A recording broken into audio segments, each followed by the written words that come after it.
오늘 읽은 본문은 우리가 잘 아는 다윗의 회개에 관한 그런 내용입니다. 성경에 수많은 신앙의 인물들이 있습니다. 그런데 하나님께서 아주 극소수의 사람들을 칭찬하시고 했지만 이 다윗은 하나님의 마음에 합한 자라 그렇게 불리고 있는 그런 인물입니다. 사도행전 13장을 보게 되면 바울이 이렇게 다윗을 소개하고 있는 것을 보게 됩니다. 다윗을 왕으로 세우시고 증언하여 이르시되 내가 이새의 아들 다윗을 만나니 내 마음에 맞는 사람이라 내 뜻을 다 이루리라 그렇게 전도한 것을 우리가 보게 됩니다. 그리고 하나님이 약속하신 대로 이 사람의 후손에서 이스라엘을 위하여 구주를 세우셨으니 곧 예수라고 이 복음의 핵심에 바로 다윗이 있음을 이렇게 명시하고 있는 것들을 보게 됩니다. 저희가 학생들을 위해서 영적 거장으로 이렇게 커 가기를 우리가 기도할 때마다 하고 있습니다. 그런데 정말 영적 거장이 되는 것은 무엇인가? 우리가 정말 영적 거장이 되기 위해서 무엇을 알아야 할까? 그런 생각들을 좀 하게 됐습니다. 그래서 오늘 제목을 영적 거장의 길 또는 영적 거장이 되는 길 이런 제목으로 나누고자 합니다. 지금도 이스라엘을 가게 되면요, 이스라엘 국기에 다윗의 별이 새겨져 있습니다. 그런데 마겐 다윗 해서 사실은 다윗의 방패다 하는 그런 뜻을 갖고 있는 그런 국기에 다윗을 표시하는 그런 상징성을 담고 있는 것을 보게 됩니다. 그만큼 이 다윗이 이스라엘뿐만 아니라 이방 모든 크리스천들에게도 아주 그 위대한 영적 거장의 위치에 있는 것들을 대변하는 것이라 우리가 볼 수 있습니다. 저도 만약 성경에서 한 인물을 꼽으라 한다면 서슴없이 다윗을 꼽을 것 같습니다.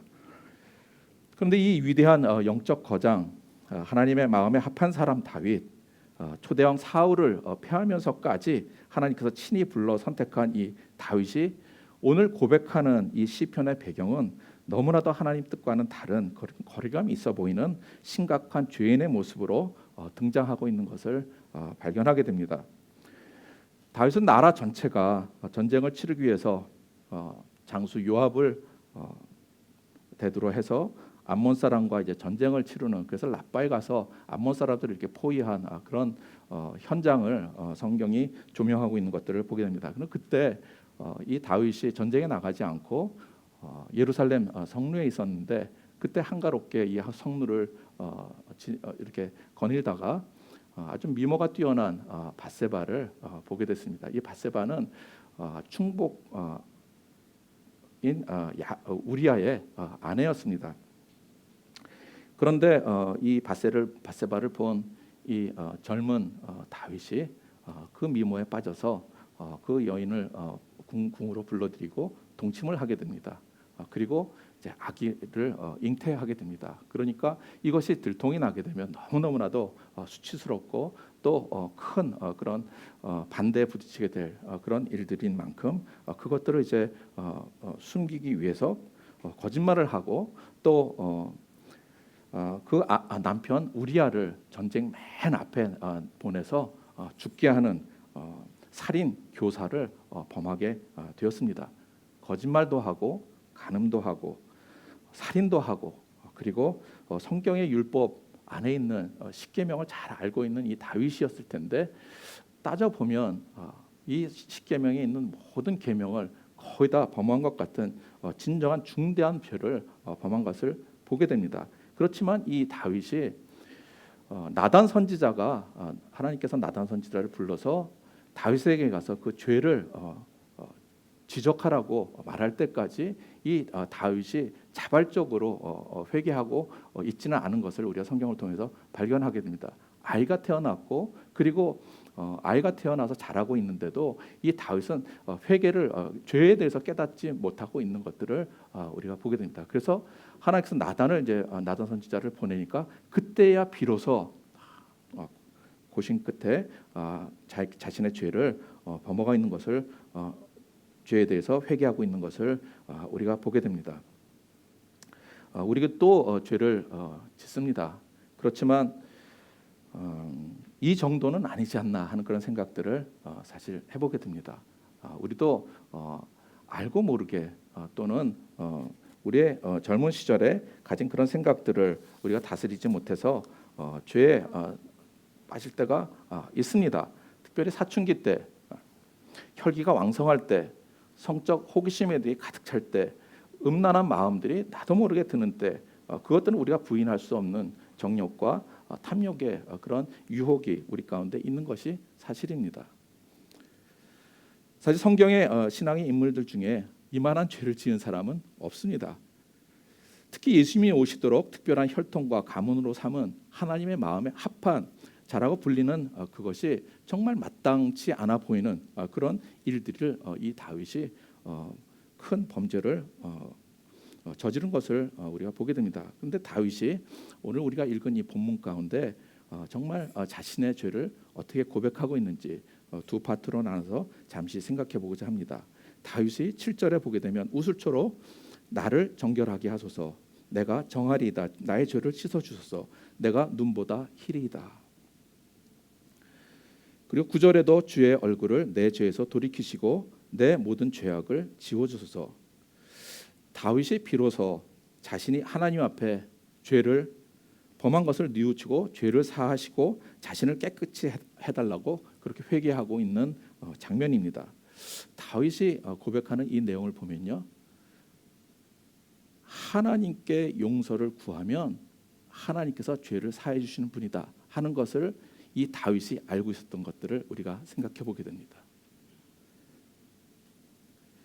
나의 죄를 사해 주실 수 있는 분이 자신이 부르는 자신의 하나님이신 것을 확실히 그가 알고 있었던 것들을 우리가 생각해 보게 됩니다. 그리고 모든 죄악을 사해 달라고 간청하고 있습니다. 우리는 모두 죄를 지을 수 있습니다. 일부러 져서야 되지 않겠지만 그래도 또 죄를 범하게 됩니다. 사람들 눈에 들통이 날까 봐 두려워서 회개를 하기도 하지만 이 다윗의 고백에는 하나님 앞에 죄를 지은 것을 정말 깨끗게 하고 싶은 간절한 열망이 담겨 있는 것들을 보게 됩니다.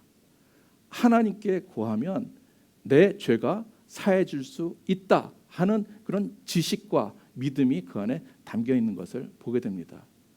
우리 모두에게도 이런 지식이 또 이런 믿음이 있게 되기를 예수님의 이름으로 축복합니다. 그리고 나아가서 다윗이 이렇게 기도합니다. 하나님이여, 10절에 내 속에 정한 마음을 창조하시고 내 안에 정직한 영을 새롭게 하소서. 나를 주 앞에서 쫓아내지 마시며 주의 성령을 내게서 거두지 마소서. 주의 구원의 즐거움을 내게 회복시켜 주시고 자원하는 심령을 주사 나를 붙드소서. 이 다윗의 기도가 처음에는 자신의 죄를 깨끗게 해주실 수 있다는 그런 믿음과 기대를 가지고 하나님께 간청을 하고 있는 그 단계를 지나서 이제 기도를 하는데 이 기도의 내용 안에 담겨 있는 것들을 보면 모두 정한 마음, 정직한 영, 그리고 주의 성령이 떠나지 마시옵소서, 자원하는 심령, 모두 자신의 영과 관련된 것을 그가 고백하고 있는 것을 보게 됩니다. 다윗의 기도 안에는 자신 안에 있는 영혼이 정말 새로워져야 하는 것이기를 바라는 그런 갈망이 담겨져 있습니다. 요즘 저희가 100세 세대를 산다고 합니다. 매일 좋은 약들을 먹습니다. 좋은 음식들을 찾아서 먹습니다. 어느 의사는 TV에 나와서 여러 약들을 소개하는데 자신은 아침에 약 28개의 알약을 이렇게 먹는다고 합니다. 28개의 알을 한꺼번에 먹는다고 여러분 생각해 보십시오. 저도 보니까 집에 보니까 약통이 제법 많이 있어요. 비타민을 비롯해서 여러 가지 약들을 먹다 보니까 어떨 때는 목에 정말 안 넘어갈 때가 있습니다. 그런데도 까먹은 게 있는 거예요. 그만큼 우리가 건강하기 위해서 약을 많이 챙겨 먹고 그리고 또 몸이 건강하기 위해서 또 운동을 하고 합니다. 다윗이 이 고백을 하고 있는 이때는 아직 솔로몬이 태어나지 않은 때입니다. 그러므로 혈기왕성한 젊음을 가진 그런 시절이었을 것입니다. 그런데 이때 다윗이 하는 이 기도의 내용을 보면 그가 영혼이 건강해야 하는 것이 얼마나 중요한 일인가, 그것을 그가 아주 깊이 깨닫고 있었던 것들을 우리가 생각해 보게 됩니다. 여러분들은 정말 건강한 영혼을 갖고 계십니까? 여러분들은 정말 건강한 몸과 정신을 갖고 계십니까? 건강한 영혼이 될 수 있도록 하나님께 정말 간청해 본 적이 있으십니까? 우리는 우리의 몸을 위해서 학교에 가면 스포츠를 하고, 또 몸과 정신을 건강을 위해서 시간과 돈을, 또 정성을 얼마나 쏟아붓는지 모릅니다. 몸이 건강하면 건강한 정신이 깃들 수 있습니다. 그러나 하나님께서 만든 우리 인간은 몸과 정신이 건강해진다고 해서 우리의 영혼이 건강해지지는 않습니다. 사람은 몸과 정신 그리고 영혼으로 나누어져 있습니다. 우리의 영은 늘 하나님과 아주 밀접하게 연결되어 있습니다. 우리는 흔히 어떻게 하면 내 마음에 거룩하신 하나님이 거하시도록 내가 정결하고 깨끗하게 내 마음을 다스려 놓을 수 있을까 한다는 그런 애를 써야 한다는 그런 부담감을 안고 많이 살아왔습니다. 저에게도 학창 시절 교회를 다니면서도 이 거룩하라는 말은 정말 큰 부담이었습니다. 그렇게 해야 된다고 생각은 하면서도 하고 싶은 게 사실 너무나 많이 있었습니다. 성경의 잣대로 보면 탐욕인데 어떻게든 죄가 되지 않도록 하나님의 눈을 가려서라도 벗어나고 싶은 그런 마음들이 있었습니다. 그리고 그렇게 한다고 정말 그것들이 성공적이었는가 되돌아보게 됩니다. 우리 흔히 말씀과 기도로 너희가 거룩하게 한다는 말씀을 알면서도 그것들이 왠지 모르게 너무나도 부담스러운 그런 성경의 요구인 것들을 우리가 경험하곤 합니다. 큐티도 부담스러워하고, 또 기도는 밥 먹을 때나 하는데 그것도 학교에 가게 되면 아이들이 있는 데서는 기도하지 않는 것이 저희들의 모습입니다. 직장에서 사업 파트너가 있으면 그 앞에서는 하지 않고, 더욱더 밖에 사회 속에서는 기도를 그들 앞에서 하지 않는 것이 오히려 쿨한 모습이라고 우리 학생들이 생각할 수 있습니다. 예수님의 선택된 백성이라는 것이, 크리스천이라는 것이 자랑이라고 생각하는 정도가 아니라 오히려 드러나지 않았으면 그것들을 오히려 숨기고 싶은 그런 마음들이 오히려 더 현실적인 우리의 모습이 아닌가, 그런 생각들을 해보게 됩니다. 중고등학교를 다니는 6년 동안, 대학을 다니는 3년 동안 그 자신이 정말 크리스천인 것들을 주위의 친구들이 알지 못했다, 그런 고백들을 많이 들어보게 됩니다. 그저 세상에 속해 있는 사람들처럼 똑같이 지내고, 그리고 그것들을 나타내는 것들이 너무나도 부담이 되는 그것들을 우리 학생들이 경험하고 있는 것들을 우리가 보게 됩니다. 그렇지만 이 다윗이 그의 마음에 영혼이 새로워지는 것과 하나님을 기뻐하는 마음을 갖게 되는 것이, 그리고 영혼이 새로워지는 것이 얼마나 중요한 것인지를 그는 알고 있었습니다. 그래서 12절에 보게 되면 구원의 즐거움을 내게 회복시켜 주시고 자원하는 심령을 주사 나를 붙드소서. 다윗의 고백 가운데는 이 구원의 즐거움이 회복되는 것, 이 죄로 인해서 가리워졌던 것들이 하나님께서 주시는 하나님의 능력으로 인해서 내가 자원하는 심령으로 즐거움을 이렇게 고백할 수 있는 그런 자리로 다시 당도할 수 있게 되는 것, 그것을 그가 기도하고 있는 것을 우리가 보게 됩니다. 우리 삶 안에도 진정한 기쁨이 우리 심령 가운데 새로워질 때, 예수님께서 이 사마리아를 지나가실 때 사마리아에서 우물가에서 남편이 5이나 되는 여인을 만났을 때 이렇게 말씀하셨습니다. 그런 때가 이르게 될 텐데 하나님은 영이시니 예배하는 자가 신령과 진정으로 예배할 때가 올 것이다. 예수님께서 하나님은 영이시라 하고 예수님께서 말씀하십니다. 하나님은 영이십니다. 하나님은 우리가 만질 수가 없습니다. 하나님은 우리가 이렇게 냄새 맡을 수가 없습니다. 그런데 이 하나님께서 우리를 창조하실 때 하나님의 형상 곧 하나님의 이미지로 우리를 창조하셨습니다. 우리에게 늘 이런 결핍이 있다면 그것은 영혼의 결핍입니다. 다른 것으로 채워지지 않는 영적 결핍, 애를 써도 채워지지 않는 그런 갈망, 그것이 늘 우리의 영적인 그런 결핍 가운데 내 상처 입은 영혼, 두려운 영혼, 불안한 영혼, 세상의 욕심으로밖에 채워질 수밖에 없는 그런 공허한 그런 영혼, 내 마음에 평안이 없고 사랑이 없고 은혜가 없고 하나님의 영으로 채워지지 않는 그 이유는 영혼의 진정한 회복이 우리 가운데 없기 때문입니다. 하나님은 주는 영이시니 주의 영이 계신 곳에 자유함이 있느니라. 우리가 다 수건을 벗은 얼굴로 거울을 보는 것 같이 주의 영광을 보매 그와 같은 형상으로 변화하여 영광에서 영광으로 이르노니 곧 주의 영으로 말미암음이라. 주의 영이 계신 곳에 자유함이 있다. 주의 영이 여러분들 심령 가운데 임하게 되시기를 예수님의 이름으로 축복합니다. 하나님은 온 우주를 창조하신 분이십니다. 우리를 창조하셨을 뿐만 아니라 이 온 자연을 만드신 분이십니다.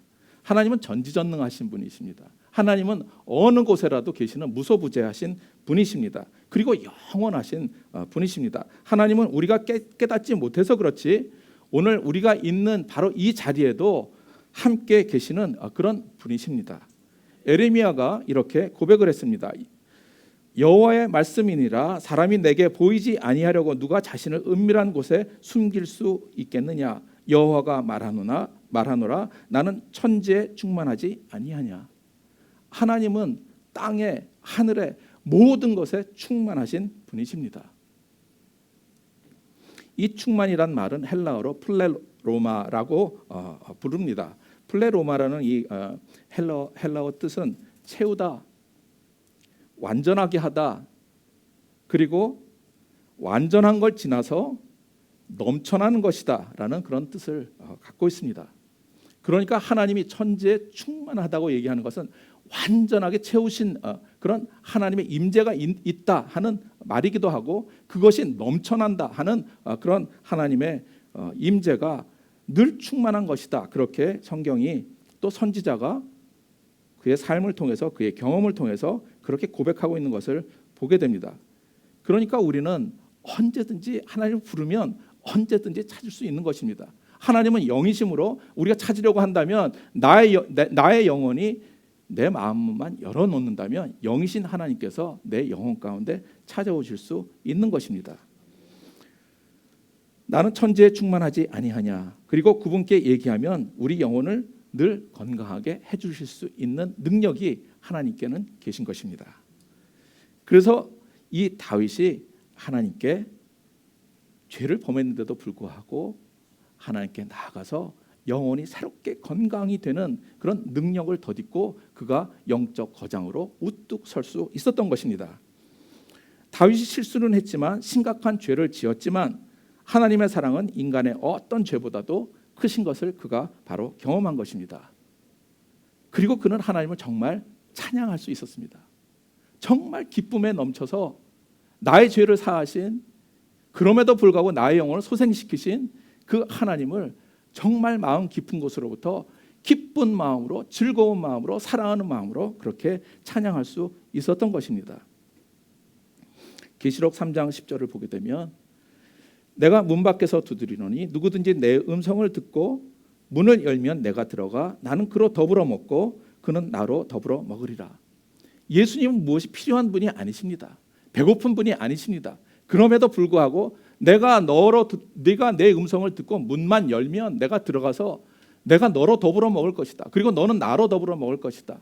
이 말씀을 하시는 것은 완전하신 하나님께서 완전한 영이신 그분께서 우리 마음 가운데 들어오게만 된다면 아주 완전한 것들로 우리를 채워갈 것이다.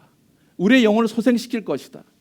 내가 너와 더불어 함께함으로 인해서 하나님의 영으로 인해서 내 영혼이 소생함을 얻는 생수의 강이 넘쳐나는 기쁨이 솟아나는 그런 일들이 일어나게 될 것이다. 우리의 능력이 아니라 하나님의 능력으로 예수 그리스도의 임재의 능력으로 성령의 충만케 하시는 그 능력으로 천지에 충만하신 하나님의 임재하심으로 인하여 우리는 언제든지 우리의 영혼이 새롭게 될 수 있는 그런 축복을 우리가 누릴 수 있는 것입니다. 우리는 우리의 능력이 아니라 우리의 노력이 아니라 그분의 영으로 우리는 새로워지는 것입니다. 다윗은 고백합니다.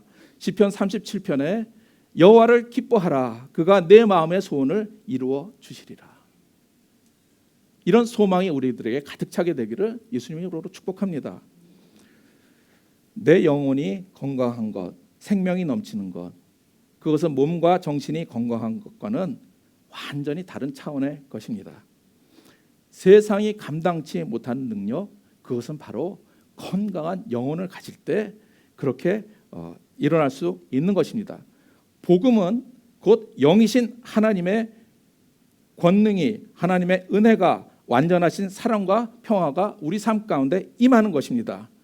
그리고 그분이 나의 하나님이 되며 나의 아버지가 되시는 것입니다. 그런 사람들은 세상이 감당치 못하는 삶을 살아가지 않을 수가 없습니다. 바로 그들이 영적 거장인 것입니다. 영적 거장들이 되기 위해서는 건강한 영혼을 가져야 합니다. 영이 건강해야 하는 것입니다. 세상 가운데 높은 지위를 갖는 것이 아니라, 많은 돈을 갖는 것이 아니라, 그리고 권력을 갖는 것이 아니라, 이름난 자랑, 명성을 얻는 것이 아니라 진정 건강한 영혼이 그에게 있는가, 그것을 위해서 하나님께 나아가고 있는가, 천지에 충만하신 하나님의 능력을 덧입으려고 애쓰고 있는가, 바로 그것에 초점이 있는 것입니다. 건강한 영혼을 갖는 것은 천지에 충만한 창조주 하나님의 능력을 늘 호흡하는 것입니다. 요한복음 14장 17절을 보면 그는 진리의 영이라 너희는 그를 아나니 그는 너희와 함께 거하시며 또 너희 속에 계시겠습니다 하고 말씀합니다. 말씀을 마치려고 합니다. 하나님은 천지에 충만하십니다. 이 자리에도 충만하십니다. 넘쳐나는 분이십니다. 그분을 향하여 우리의 영혼의 문들을 열기만 한다면 주님께서 우리 가운데 영으로 임재하실 것입니다. 베드로 사도가 예수를 너희가 보지 못하였으나 사랑하는도다. 영광스러운 즐거움으로 기뻐하니 믿음의 결국 곧 영혼의 구원을 받음이라. 우리의 육체는 썩어갑니다. 우리의 정신은 후패할 수가 있습니다. 그러나 우리에게 주신 하나님의 영, 하나님이 주신 그 영혼은 날로 새롭게 될 수 있습니다. 그저 하나님께만 나아가면 천지에 충만하신, 우리 가운데 거하시기로 작정하신, 우리를 선택하신 하나님의 영의 축복이, 하나님의 선택이 우리 가운데 늘 기회로 주어지고 있는 것입니다. 중요한 것은 영혼인 것입니다. 영적 거장이 되기 위해서 우리가 늘 찾아야 할 것이 있다면 공부하는 것도 중요하지만, 몸을 건강하게 하는 것도 중요하지만, 그리고 정신이 건강한 것도 중요하지만, 우리가 놓치지 말고 신경 써야 할 것은 바로 나의 건강이 정말 늘 건강한가 하는 것을 점검하는 것입니다.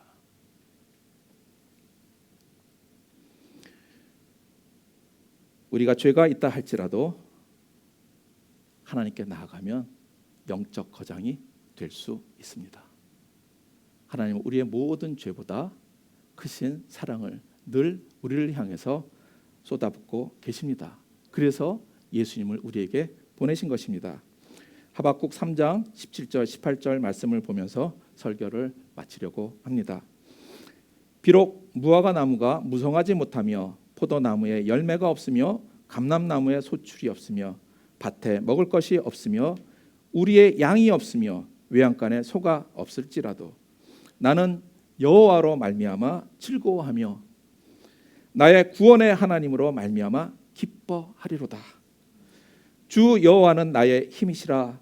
나의 발을 사슴과 같게 하사 나를 나의 높은 곳으로 다니게 하시리로다. 이것이 우리 모두의 고백이 되시기를 예수님의 이름으로 축복합니다. 다윗은 비록 많은 죄를 지었지만 그럼에도 불구하고 하나님께 나아가면 내 영을 소생케 하시는 그 능력이 하나님께 있음을 그가 알고 있었습니다. 그것이 또 성경을 통해서 우리에게 알려주시는 놀라운 지혜와 또 하나님의 섭리가, 경륜이 그 가운데 담겨져 있는 것입니다. 이 말씀을 기억하시면서 다시금 영적 거장으로 거듭나며 또 영적 거장으로 미래를 헤쳐나가는 우리 모두가 될 수 있기를 예수님의 이름으로 축복합니다. 우리 다 같이 말씀을 기억하시면서 기도했으면 좋겠습니다.